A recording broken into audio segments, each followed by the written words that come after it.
mga nakarelasyon ni Rico yan.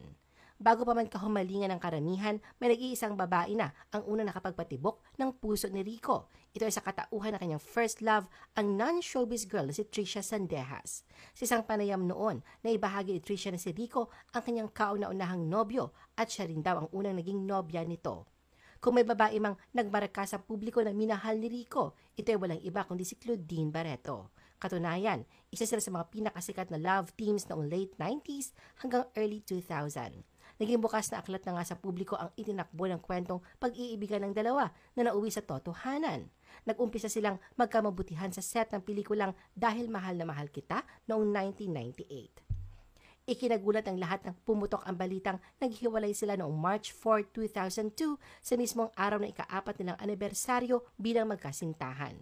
Hindi na nga naging lihim sa kamalayan ng publiko na ang huling nakarelasyon ni Rico ay tanging si Claudine lamang. Kaya naman labis na ikinagulat ng lahat ang revelasyong hindi si Claudine ang huling babaeng minahal na namayapang aktor